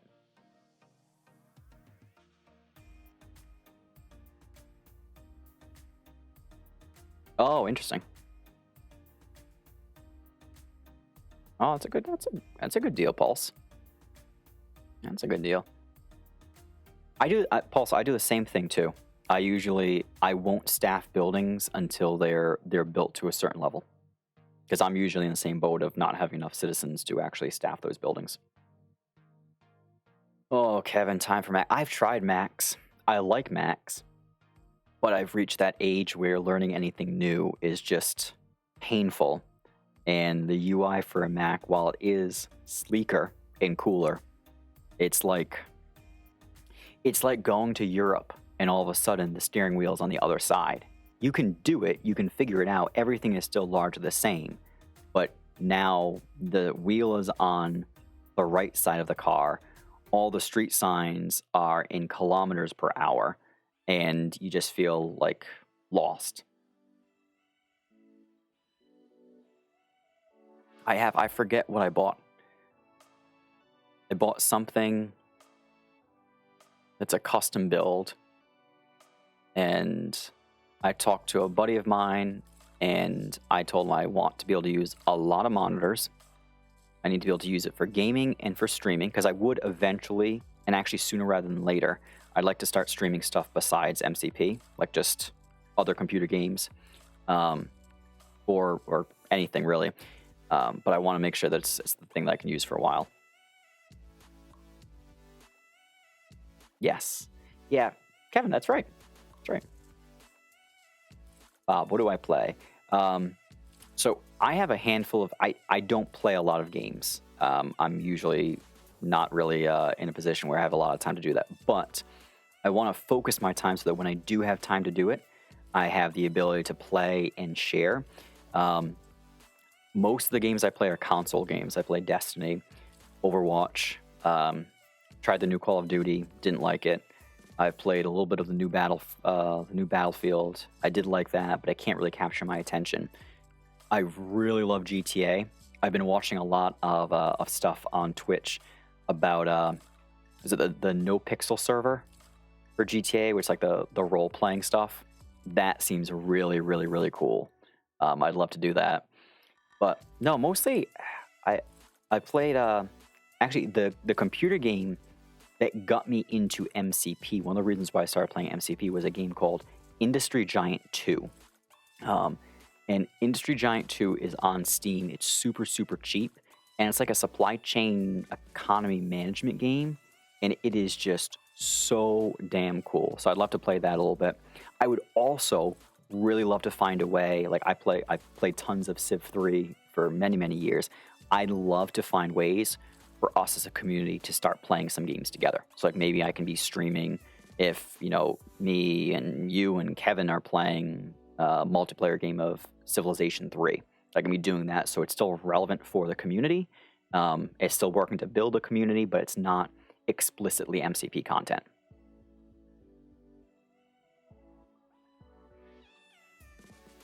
Yeah, Andy, I think we need to go back to the drawing board on standard units and all that stuff. Like, okay, it's had its run now. Can we reconvene as a society and figure this out? Banished. Ooh, interesting. Banished. Let me pull up. I want to pull up Industry Giant here. Oh, I always forget. I have this thing. Are you guys getting hit with like ads and stuff midstream when you're watching me? Because I've tried to disable them, but I'm not sure if it's if they actually are getting disabled or not. Good, good, okay. No ads, wonderful. I'm not at the point where I need to worry about monetizing. Let me see if I can find this. I'm looking for a link here, but I'm not pulling it up on my screen because I have not done all the checks to make sure that my name and social security number and date of birth and favorite color aren't plastered everywhere on my monitor right now.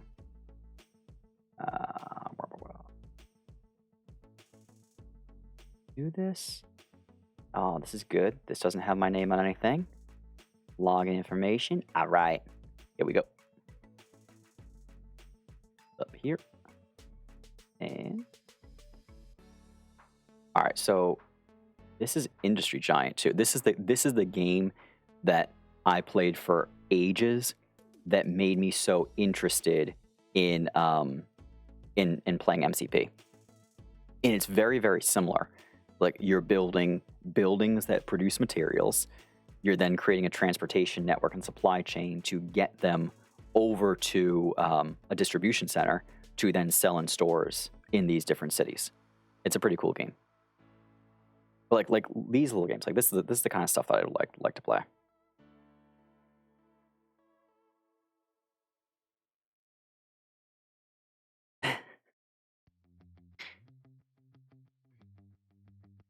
What the world's about, Pulse, right? You give and you get and you give. You just keep paying it forward. Yeah, oh, SimCity. SimCity was another big one. I think I've never been able to play SimCity without using every single cheat code. And therefore, I never actually learned how to play it the right way. And now when I try to sit down and play it, my cities go bankrupt in a matter of hours. Those cheat codes really turned out to be quite the crutch. Banished, worry about food. Okay. I dig the medieval stuff. I'm a little bit more focused on modern now. But like I played just stupid amounts of Civilization 3. I never really played too much after Civ 3. I couldn't it didn't feel the same. Oh, Kerbal Space Program. I don't know if anybody's played that before, but Kerbal Space Program, if you're into space, if you love like physics and anything space related, Kerbal is awesome. Age of Empires. You know, Hustler, I never played Age of Empires. But it was the one game that everybody always told me to play that I would love, and I never did it. Oh, Andy knows KSP. Okay, all right.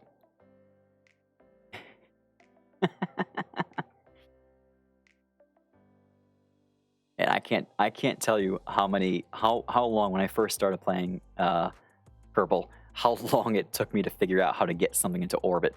But now I understand orbital mechanics. I understand why they initiate rolls. I also now, the other thing I could never get was, sorry, we're going off topic here, but we've talked about 238. 238's awesome. I never understood why when they launched rockets, why they would launch it straight up and then start their turn instead of just going straight up, and then they proceed to start their roll program.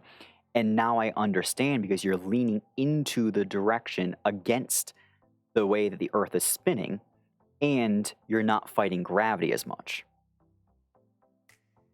So that was pretty cool when I learned that. I never played StarCraft. I think I downloaded a couple times intending to play it, but never did. Sims was great, Vitaly. I had to stop playing The Sims because very early on I made the mistake. I was very young and impressionable. I made the mistake of creating my family in The Sims. I love my family, and within like 3 or 4 hours of playing, one of my parents had died, and that just it hit too close, and I had to stop playing. Sims Making Magic. That was me too. That was the very last one. I remember it was in a blue package, and Sims Making Magic, which would have been Sims 2, I think. I forget, but I remember getting that for Christmas, and I was so hyped about it. And then immediately after I started playing, members of my family just started dying in game, and then I had to stop. Oh, so Making Magic was original Sims. That wasn't even Sims 2. Yeah. You change your avatar name, Andy? Well, let's see what it is. Oh, so you set your avatar and it was Desiree. I got it. But you didn't have a chance you couldn't change the name. All right. Well, this is good. Now we know who's there. Oh, Max Factorial. I've looked at that on Steam probably 30 times and hovered over just getting ready to buy and download, but I haven't. It's been recommended to me just constantly. Ooh, what's the other good one on Steam? You know what I'm gonna have to do when this new PC comes in? You know what I'm gonna do? I'm gonna install everything, and I'm literally gonna sign up for everything as Baba. That way I can just play on this computer, and when the time comes for you guys to know exactly who I am, you'll know, but otherwise I can just be Baba. It'll be a metaverse PC. What is the name of this game? Damn it, I forget. Startup Company. Startup Company on Steam. It's hands-on management, but I think it's really, really cool. Startup Company is a good game. We do, yeah, Vitaly. I think that's a thing that everybody consistently says and recognizes, that MCP and Mega World, they literally have a chance to combine SimCity and The Sims into one play-to-earn game. If that is not enough to get millions of people to play, it appeals to the nostalgia. They're both great games. There's broad appeal to both. Like, it's a no-brainer. It's their game to lose. They got everything they need. So, I mean, like, would anybody be terribly disappointed if from time to time we did something other than MCP streams?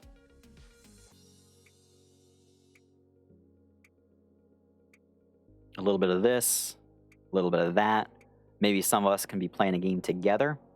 We can figure that out.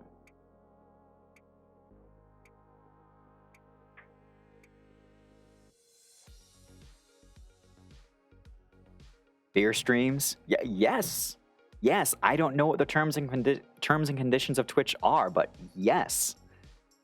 I actually really I really wanted to like be doing this stream with like I also originally I was planning on streaming at night, and then I realized that more than half of you are on another part of the planet and are sleeping at my nighttime.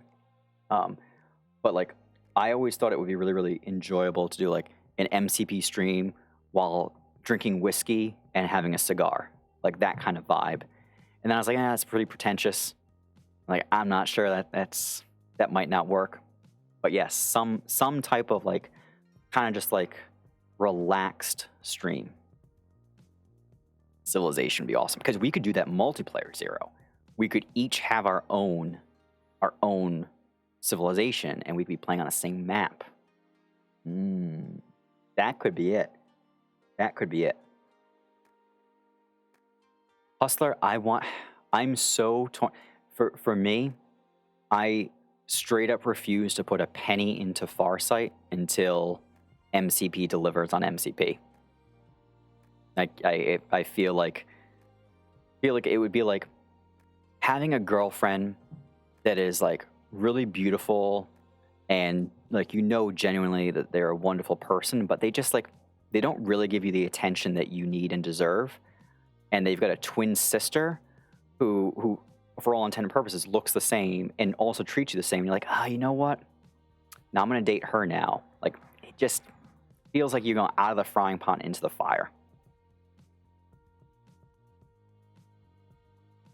So Zero, one of the things that I've said to a lot of people who have asked similar questions around like why should they focus on MCP versus Farsight is if you look at the volume, forget about what like DAP Radar and other places report. You would date the twins. Yeah, that's fair, Hustler.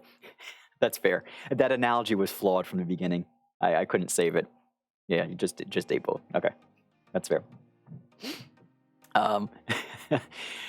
The thing that I point out to a lot of people, Zero, is while DAP Radar and other reporting outlets miss tons of volume, they're dependent on actual volume that can be associated and identified back to MCP. Every single action that we take in-game, MCP is getting like a 25 to 33% cut off. So every time we collect, every time we build, every time we buy a plot of land, MCP is getting money from all those actions. And when you look at that and you actually just like start to kind of formulate how much money that could be, it has to be a cash cow for them. So I could never see a world where they would lose focus or attention on MCP for something else. I think that the timing and coincidences that I've seen where Farsight is ramping up and MCP is very quiet, I don't like at all. And I DM them about that. And they're like, no, we understand. Like, we're not trying to leave you guys hanging. We've got a lot of stuff we're working on. But I can't make excuses for them in their inability to consistently show up and talk to the community. Right now, it's literally all on us. And it's not the way to run a community. So they need to step up their game. No doubt. No doubt. I won't put another penny in this game until I see them change. But I'm very, very happy with what I have, and I'm going to continue to build using what I have. I just right now for me, I don't want to keep doubling down until they double. I'll double down on them when they double down on us. Yes, Noblest, exactly. The sale of district is instant cash. Absolutely. Yep. And they have another 30 something districts, 250,000 Tron a pop. Yep. Yeah, and Hustler, they've told us that they are separate teams, but you can tell me like, hey, if you're all under Supernova and Farsight's doing a launch and like, hey, like it's all hands on deck. Totally, I get why. Like, but they should come to us and say like, hey guys, like we're not forgetting about you. We're gonna help the Farsight team out for the next week, but we're gonna come back and here's what you can expect from us when we come back. They can do that. Like, there's no reason to not enjoy the synergies of having two games developed by the same studio that are largely, there's a lot of overlap in the concepts and the mechanics. Seb, buddy. And Seb, that's a great point. Like, success in MCP should lead to success in Farsight, and success in Farsight should lead to success in MCP. Excuse me. Because if somebody likes MCP, they will go and play Farsight, and if they like Farsight, they should come over and play MCP as well. I completely agree, Hustler. Completely agree. 0 ducks. No, ducks. You know what? Ducks are going to become a censored word in this chat. You can say whatever you want, just not ducks or pine cones or bugs.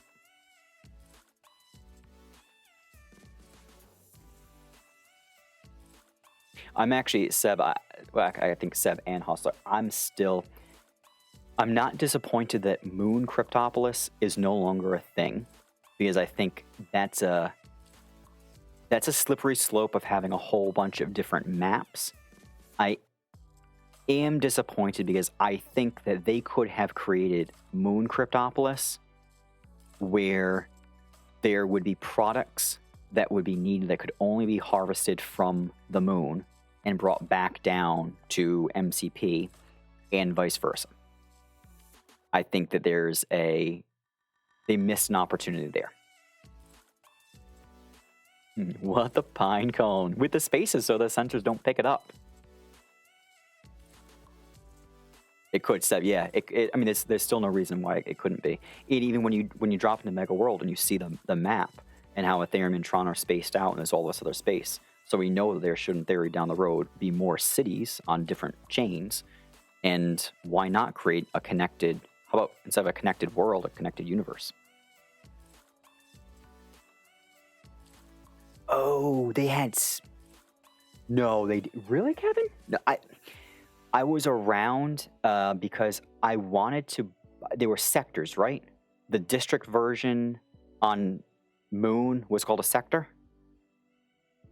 I think, if I'm remembering correctly. I wanted to buy a sector. I was very... Because the districts on Ethereum were just ridiculously expensive. And I thought, I was like, oh, well, maybe I could go buy land or buy a district or something on Moon. And I remember it was after the launch pad and stuff that Hustler was talking about. That was gone. I never saw that. Wow. That was access to what? Yeah. I think the concept is cool. Just like you could open up the water, the water portions of the map for water type industries and activity. You could do the same thing with space. I just wouldn't want it to be its own game. It should just all be packaged as one. Oh, okay. So there were space stations in MCP. Man. See, this is why we need more of you guys talking versus me. This is the rich history and heritage of MCP. And also shows like how many different iterations the game has gone through to get us to where we are. And that MCP does try things, they don't work, but it doesn't prevent the project from moving forward. They always find their way into something that works really, really well for the community, for the game.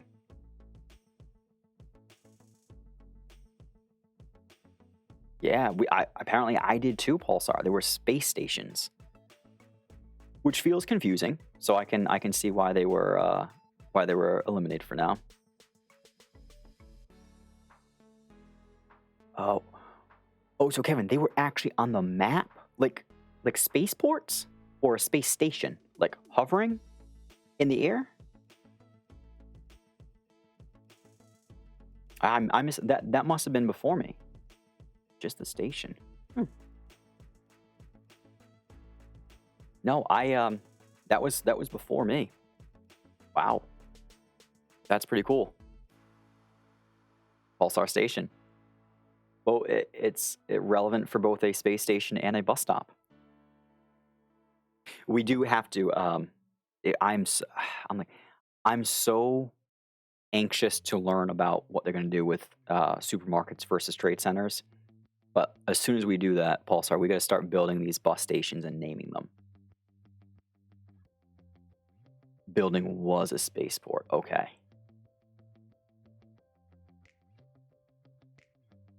Okay. Yeah, no, not egocentric at all. False. you want it built and named for all the other pulsars out there, not for you specifically, but for the community of pulsars. Yes. Now, did your name, did you get that? Was that inspired by the actual pulsar stellar object?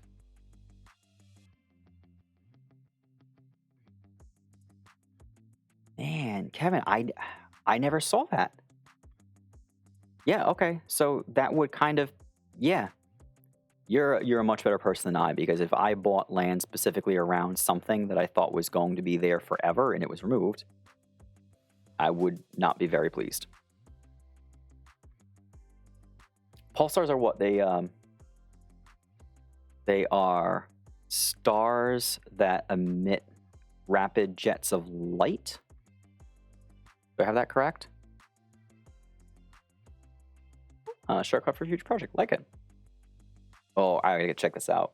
And on the Ethereum side, 441,298. All right, I learned this trick. If you want to go from Tron to Ethereum without changing your browser, go into the vault, hit Ethereum.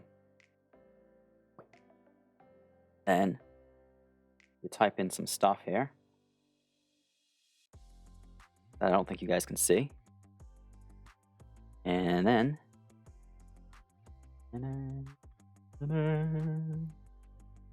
it should pull up the Ethereum map. And I thought this was going to be quicker than me just pulling up another window. Here we go. It worked. It worked. It worked. 441,298.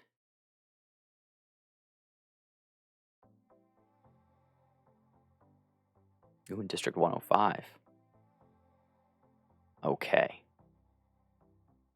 Rotating neutron star. Okay. Magnetite. Yes. Yes. Okay. This is coming back to me now, Pulse. Okay, so there was one over here. Wow. Man. Yeah, Kevin, the connection between land and space would be really cool. It would be cool. They cleared some area of the trees and stuck it in the corner next to those offices. Oh, like over here. Gotcha. So the map has changed. Not just the fact that there used to be a spaceport there, but also there are now trees. All right. See, we're all learning something today.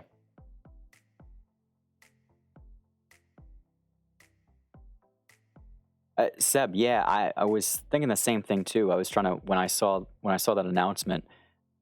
I'm uninformed. Like I'm on Tron because I love MCP. I don't play Ethereum or Tron because I love either coin. Like they are what they're a means to an end for me. But I did want like the dissolving of the foundation plus him moving on. I would imagine would be good for a push towards more true decentralization.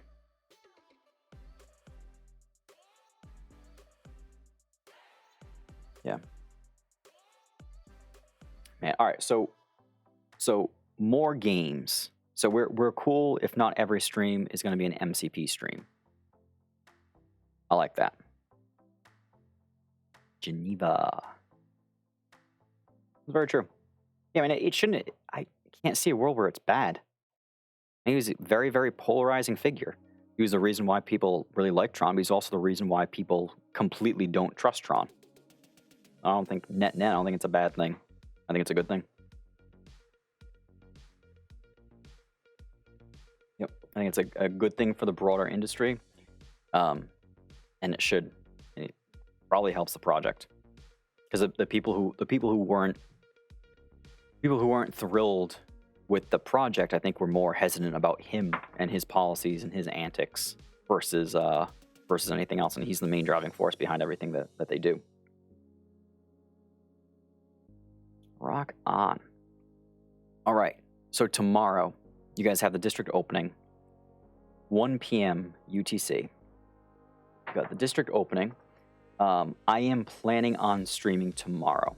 As of right now, my computer is working. If for some reason it craps out, I'm going to kill the stream tomorrow. But plan for tomorrow will be we'll take a walk through 238 again. We're going to see how things net out with everybody buying stuff. We'll give everybody a chance to, if there are new folks who have bought land, who want to talk about the best use for them, we can do that as well. And then from there, we'll probably spend some time just a little 214 chat. So for the folks in the 214 community, spend a little time just talking shop. And then the following weekend is Christmas here, and I think Saturday might be Christmas. Let me double check this. Saturday is Christmas, Sunday isn't. Saturday is Christmas, Sunday is not.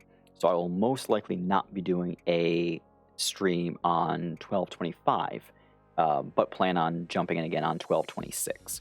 So we'll figure out what we're doing there. But I think it would be super, super cool if we found some way to maybe make one of these streams occasionally us playing games together. So if anybody has any ideas as to how we can make this like a little community game stream, doesn't have to be all the time, but just intermittently, I would love, love, love to know that.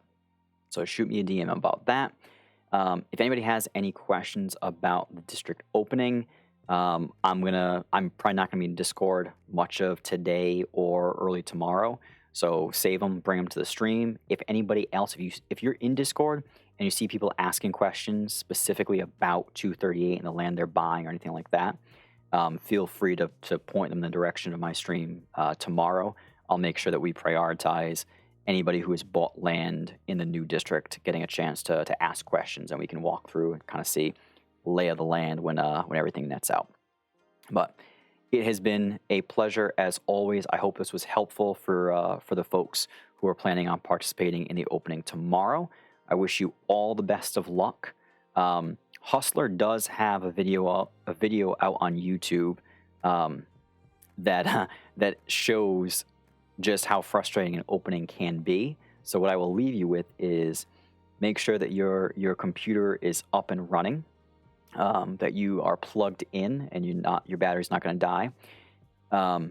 Typically what will happen is you don't need to refresh your screen at 1 p.m. UTC. The district opens up. You don't need to refresh, and the price that you see on a plot when you click purchase can change. If other people buy plots nearby, that price could increase. So be mindful that when you click buy on a 1,000 Tron plot, it might actually end up costing you 1,500 if somebody else buys a plot near you in that same time. So let's hope that everybody gets what they're looking for. I wish you all the best of luck. Can't wait to see how everything goes. And I'll be right back here tomorrow as long as the laptop does not die. So thank you all. Have a wonderful Saturday. Thank you for joining me and making my Saturday morning amazing as always. Thank you, everyone. I'll catch you later.